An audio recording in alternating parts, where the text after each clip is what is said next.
Bonjour à tous, toujours seul sur Mars en ce mois de mars. Bon, avant de blablater, j'ai fait mes courses.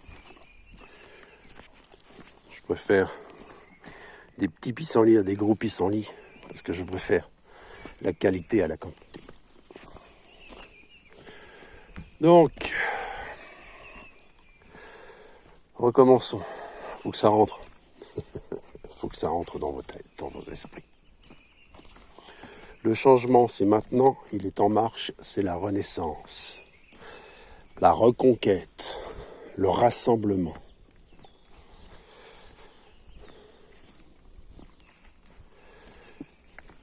Et vous êtes en marche pour la nouvelle ère.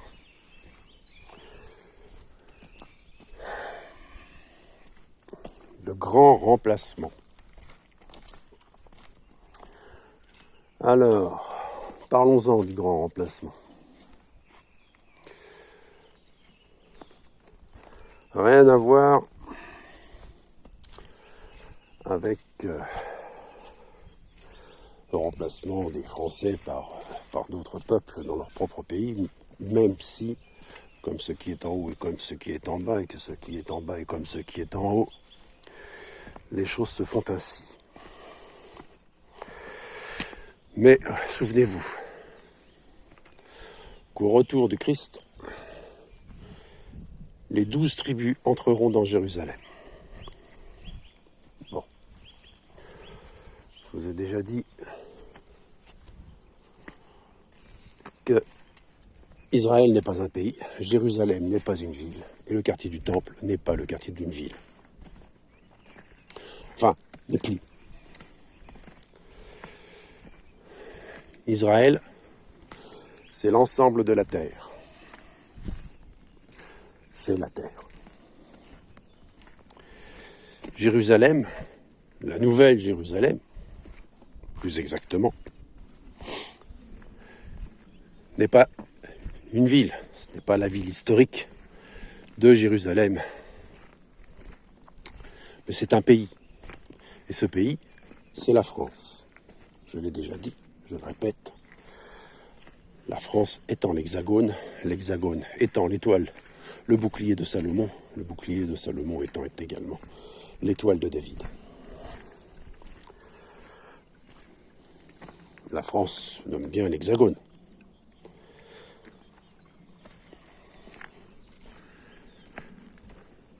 Ensuite, je vous ai déjà dit, superposer la carte de la ville de Jérusalem sur la carte de France.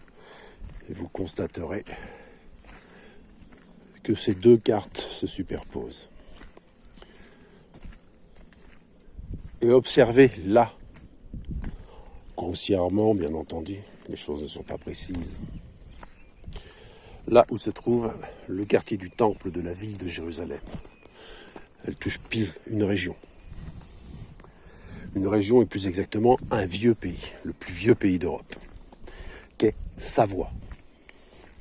Le royaume, le duché de Savoie, le royaume de Sardaigne.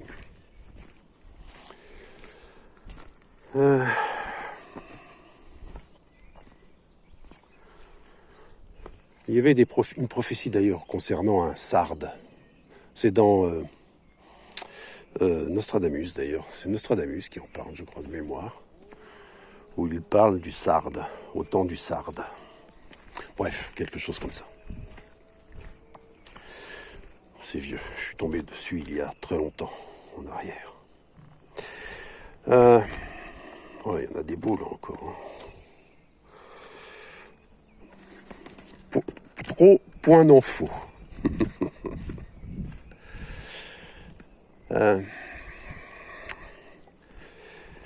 Sa voie, son chemin, il n'y a qu'une seule voie.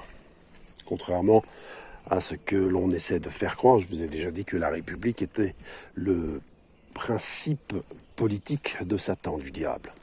Puisque Satan, le diable, est dans la division. Et notamment, Satan, le diable, est celui qui cherche toujours à nous attirer vers des choses alors qu'on a dit qu'il y en avait assez.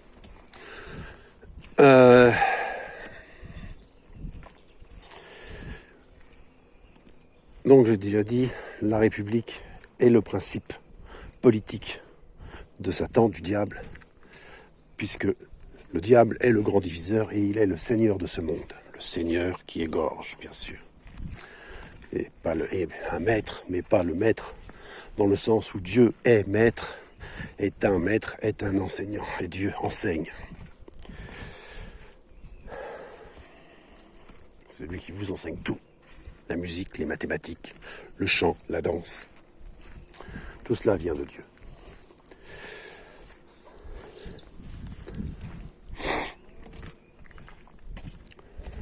Et tout cela lui appartient en quelque sorte, puisque les droits d'auteur n'ont pas de raison d'être, je l'ai déjà dit.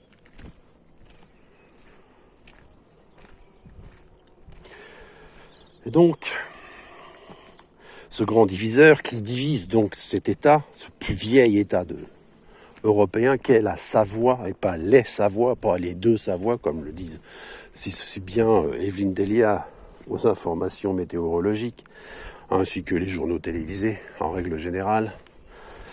Il n'y a qu'une seule Savoie, il n'y en a pas deux. Il n'y a qu'un seul chemin à suivre. La droiture, le chemin. Ce chemin qui sent la noisette, c'est le petit chemin et pas l'autoroute. Ce chemin qui vous apprendra les choses de la vie. À condition que vous ayez envie d'apprendre et de comprendre comment fonctionne ce monde.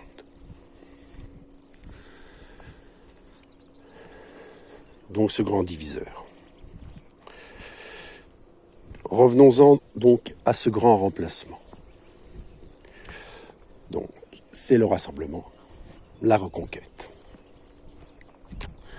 Et vous avez, j'ai déjà parlé de la France insoumise, c'est l'insoumission. Ceux qui ne veulent pas suivre le chemin de l'unité, parce que c'est d'unité dont je vais parler. Et lorsque rassemblement, cela signifie quoi ?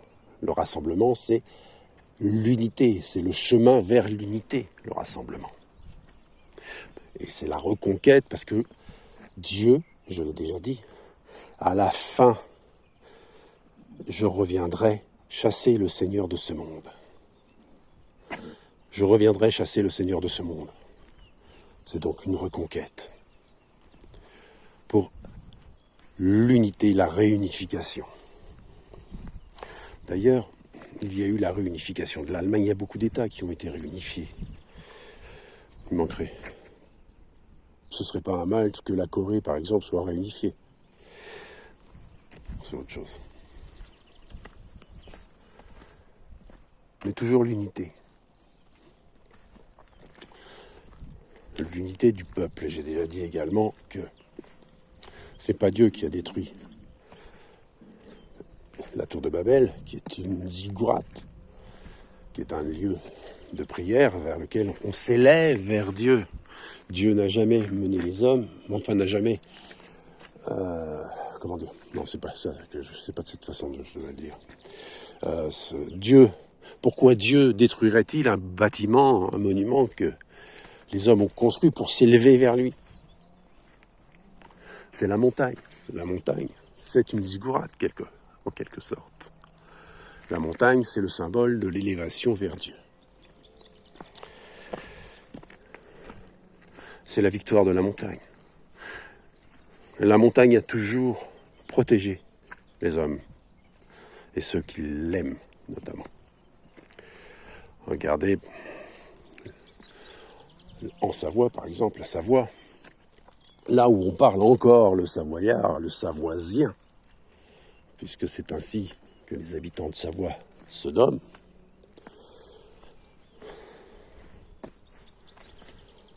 c'est dans la montagne où l'on parle encore la langue historique.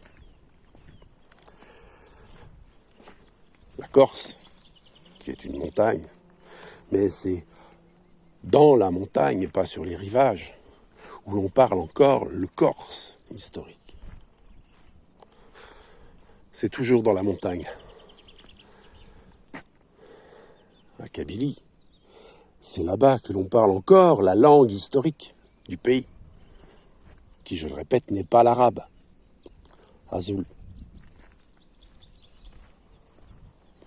Azul à toi qui écoute.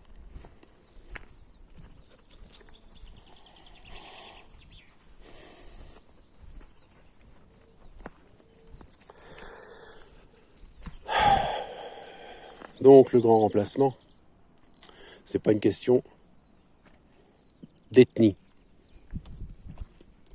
Mais si, sur le papier, sur le terrain, on va dire, c'est un peu ce qui se passe. Mais ce n'est pas ça. Et, je l'ai déjà dit, donc je vous ai montré que Jérusalem n'était pas une ville, mais que Jérusalem était la France, et que lors du retour de Messia, les 12 tribus d'Israël, donc les 12 peuples du monde, vous comprenez, vous me suivez jusque-là? Les 12 peuples du monde entreront dans Jérusalem. Et que se passe-t-il depuis ces 10 dernières années?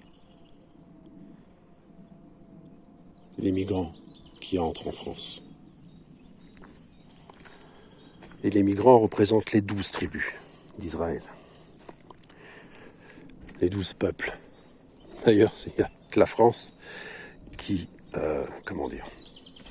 il n'y a qu'en France où il y a une si grande diversité de peuples. Mais il ne faut pas que ces peuples non plus détruisent cette nouvelle Jérusalem. Ils doivent la respecter. Et c'est là qu'est le hic. Parce que justement, le Seigneur de ce monde, l'égorgeur, le diable, Satan, le grand diviseur. Donc c'est lui également qui élève les peuples les uns contre les autres. C'est lui qui est à l'origine de tout ce qui est le racisme notamment. Mais regardez,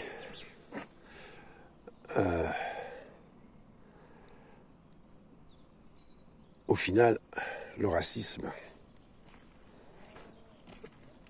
le raciste est toujours celui qui dénonce l'autre comme étant raciste. Parce que je l'ai déjà dit, celui qui juge se juge lui-même. Une vérité enfantine, c'est celui qui dit qui est. Ne l'oubliez pas. N'oubliez pas que ce pays, la France, la Nouvelle Jérusalem, ce pays où il y a la représentation de pratiquement toutes les religions, ce qui n'est pas le cas dans certains pays, notamment des pays musulmans. Je reviendrai là-dessus tout à l'heure. Parce que malheureusement, t'as beau leur mettre le nez dedans, quand tu leur dis ça, c'est une merde, tu leur mets le nez dedans, ils iront toujours te dire non, c'est du chocolat. C'est compliqué, des fois. Tellement les gens sont sourds et aveugles. Entrons dans ma crèche. Hop là.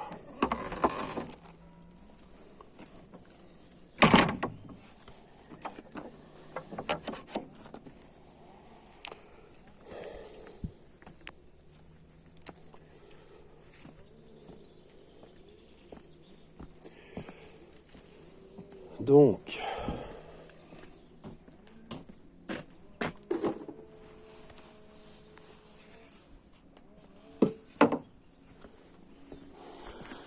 et allons dans le jardin.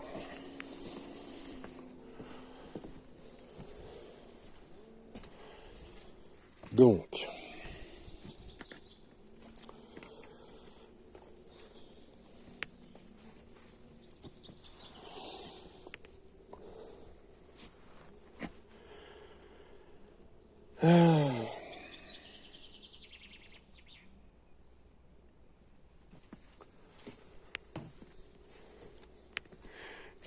ils doivent respecter La Nouvelle Jérusalem.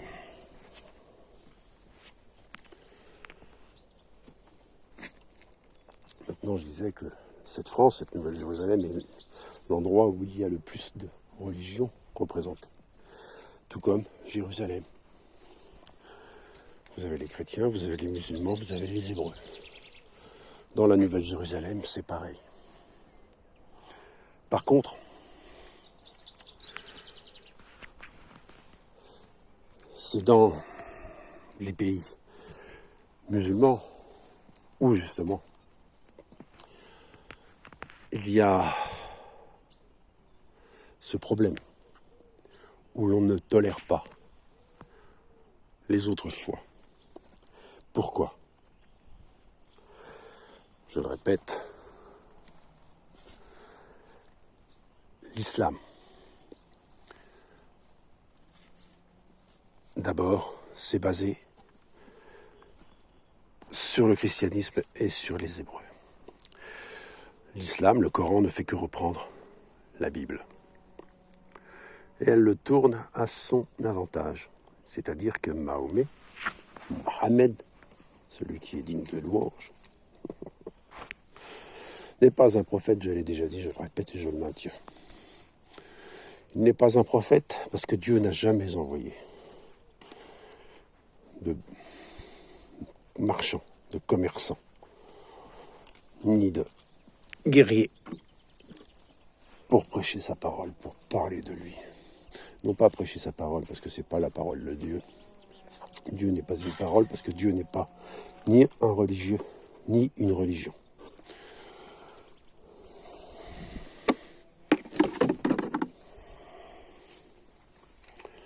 Il y a eu du vent.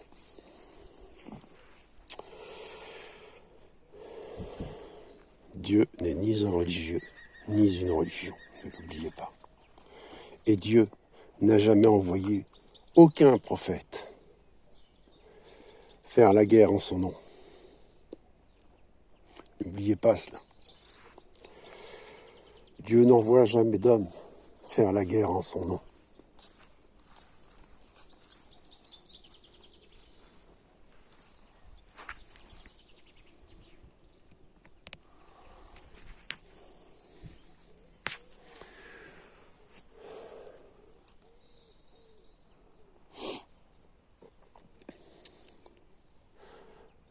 Alors d'aucuns diront, ah si, Mahomet est un berger. Non, il n'est pas un berger. Car berger n'était pas son métier. Il était commerçant, il était marchand. Il était politicien et guerrier. Révisez un peu. Le thème de berger est utilisé pour Mahomet dans le sens où il était un guide. Un guide pour ceux qui suivaient l'islam. Mais certainement pas un berger. Pas un berger qui garde des moutons. Pas un berger qui garde des brebis, ou des chèvres, ou des vaches. Mais un marchand et un guerrier.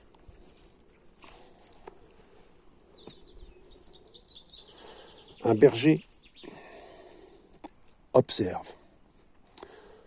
Un berger silencieux. Un berger écoute.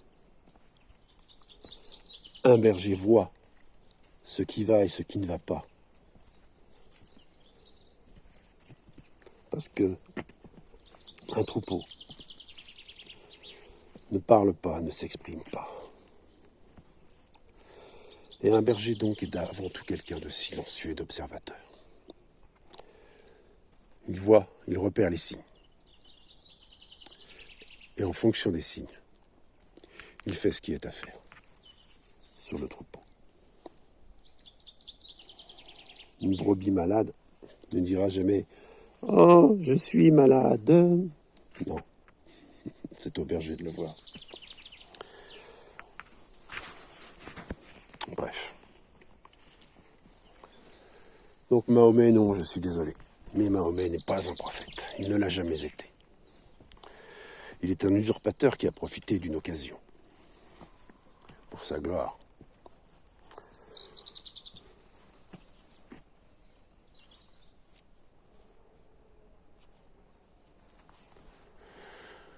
pour sa gloire. D'ailleurs, la religion qu'il a créée est basée autour de l'argent, du bling-bling. D'ailleurs, ce sanctuaire où il invite les musulmans à se rendre, la Kaaba, est un cube, noir en plus. Et ce cube, qu'ils appellent la maison de Dieu, est en vérité la maison du diable, puisque c'est leur Seigneur, et que leur Seigneur est le diable, puisque leur Seigneur est bling bling. C'est quand même un pèlerinage qui coûte extrêmement cher aux hommes que de se rendre là-bas, n'est-ce pas? Moi, je suis toujours étonné d'apprendre que Dieu avait un compte en banque et qu'il demandait de l'argent à ceux qui veulent se rapprocher de lui. C'est quelque chose qui m'étonne toujours.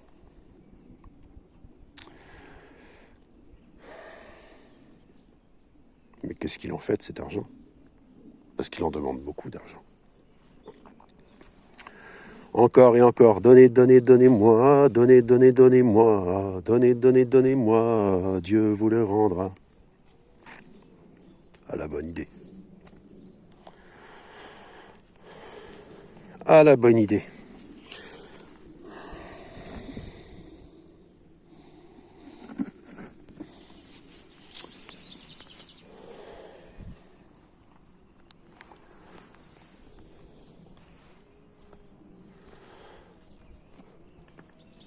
Donc le cube, la Kaaba, je vous inviterai également à les rechercher concernant la grande prostituée de l'Apocalypse. Parce que Kaaba, une petite faute, une petite erreur, un petit apostrophe en plein milieu du mot.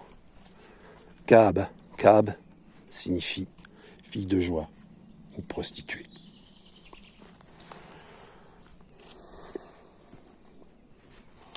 Et pourtant c'est le même mot. La prononciation n'est pas la même. Et il y a une apostrophe au milieu.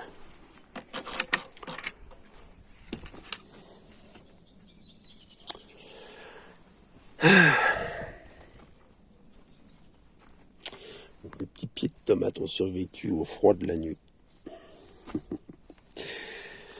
Oui, j'ai un problème de place. Mes orangers, mes citronniers, et tout. Bref. Revenons-en au cube. Coriandre. J'aime beaucoup la coriandre. Revenons-en au cube.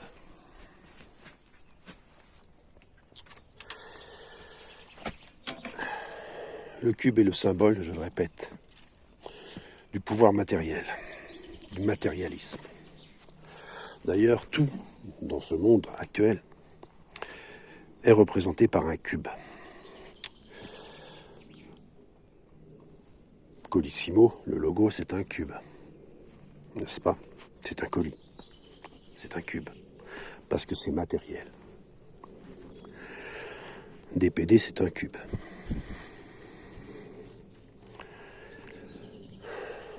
Dans les grandes villes américaines, même ailleurs, ils ont édifié des monuments avec des cubes. Le QR code est un cube. Un carré.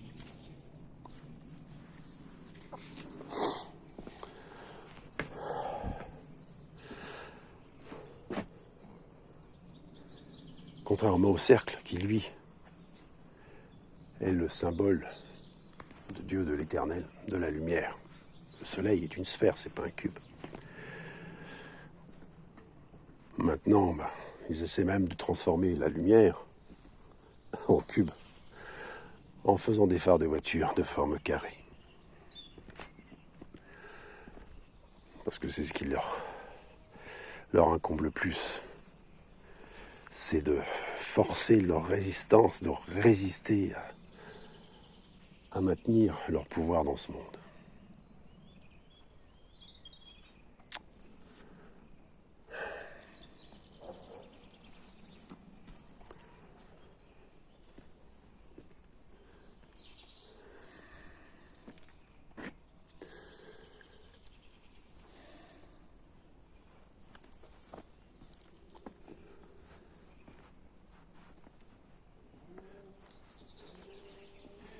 Il cherche à rester. Mon Jasmin, il a eu un peu soif.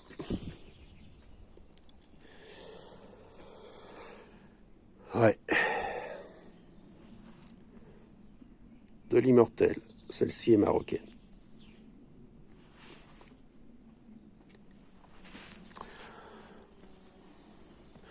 Donc le cube est le symbole du pouvoir matériel.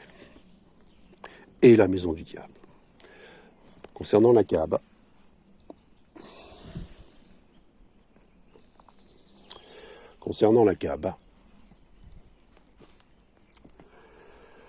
une fois par an, ils changent les tentures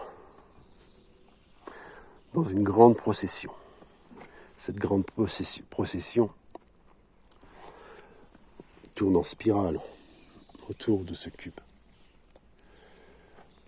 Elle tourne en spirale autour du cube et entre par la porte de la Kaaba pour monter sur le toit et changer les tentures. Elle forme un serpent qui tourne, qui entre par la porte, comme un serpent qui entre dans sa maison. Et le 13e signe est celui qui terrasse le serpent. N'oubliez pas encore une fois que le serpent est le symbole du diable, de Satan.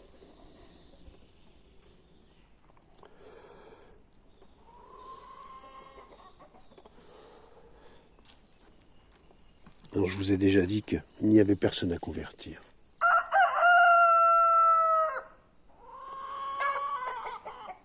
Je vous ai déjà dit qu'il n'y avait personne à convertir. Mais qu'il faut mener les gens à la réflexion et à la raison pour comprendre par eux-mêmes et pour voir et accepter d'entendre. La vérité n'est jamais bonne à être dite. C'est d'ailleurs la raison pour laquelle il est beaucoup plus facile de suivre le diable que de suivre Dieu. Parce que Dieu...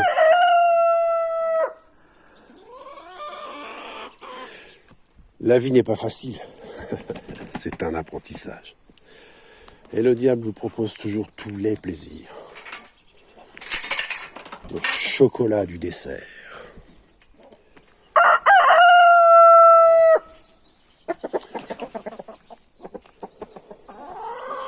Alors réfléchissez un instant, qu'est-ce que tu fais là, mon petit poulet? Réfléchissez un instant. Sur ce, je vous laisse. Et je vais ramener ce petit poulet à sa mère. Il faut que je les installe là pour la journée. Bonne réflexion. Et qu'il n'y en ait pas un qui reprenne mes phrases. Parce que je te garantis que tu vas perdre la bataille. Et je vous dirai seulement ceci. Confiance. Foi et confiance, sans peur ni crainte. Force et courage à tous. Bien à vous. J'ai ma salle, mais bien à vous quand même.